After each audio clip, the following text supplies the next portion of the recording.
जिंदगी में कभी कभी एक पल की लापरवाही सब कुछ बदल सकती है। रियाज के साथ भी कुछ ऐसा ही हुआ। एक भीड़भाड़ वाली बस, गर्मी से भरा दिन और एक छोटी सी गलती जिसने उसकी पूरी सैलरी समेत उसका बटुआ गायब कर दिया। लेकिन किस्मत ने ऐसा मोड़ लिया जिसने उसे यकीन दिला दिया कि ईमानदारी आज भी जिंदा है। रियाज एक आम आदमी था जो हर रोज कराची की बसों में सफर करता था। वह एक प्राइवेट कंपनी में नौकरी करता था और महीने के आखिर में जैसे ही सैलरी मिली उसने कुछ बिल्स भरे और बाकी पैसे बटुए में रख लिए।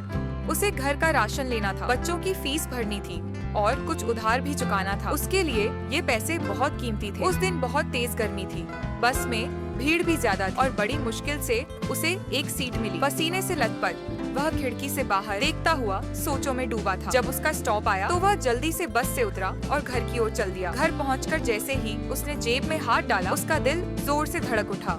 बटुआ गायब था। वह घबरा गया, माथे पर पसीना आ गया, दिमाग में हजारों ख्याल दौड़ने लगे। कहीं गिर गया होगा, किसी ने चोरी तो नहीं कर लिया, अब घर का खर्चा कैसे चलेगा। वह तुरंत उसी रास्ते पर लौटा, लेकिन बटुआ कहीं नहीं मिला।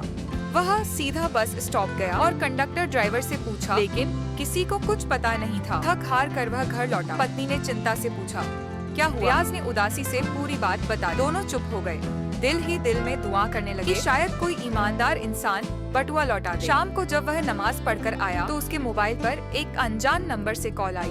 दूसरी तरफ एक मासूम आवाज, भाई आपका बटुआ मिला है, आकर ले जाइए। रियाज चौंक गया।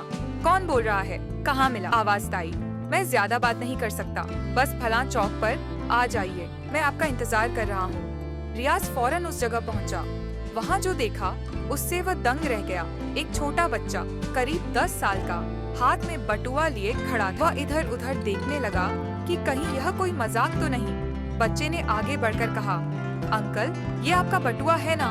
रियाज ने फौरन बटुआ लिया और खोला।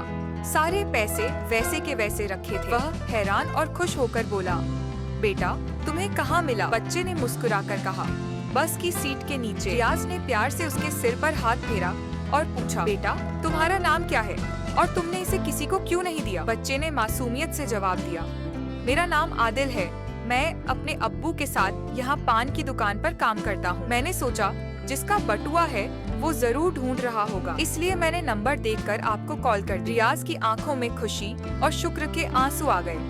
उसने बटुए से कुछ पैसे निकालकर बच्चे को देने की कोशिश की, लेकिन आदिल ने मना कर दिया। नहीं अंकल, अब्बू कहते हैं कि ईमानदारी का इनाम हमें आखिर परलोक में मिल जाता है। रियाज ने उसे गले लगा लिया और दिल ही दिल में सोचा, आज भी ईमानदारी जिंदा है। अगर हमारे बच्चे ऐसे हैं तो हमारा समाज कभी नहीं बिगड़ सकता। वह खुशी खुशी घर लौटा और उस दिन से उसने ठान लिया कि जब भी मौका मिलेगा वह किसी की मदद जरूर करेगा, जैसे आदिल ने उसकी की थी।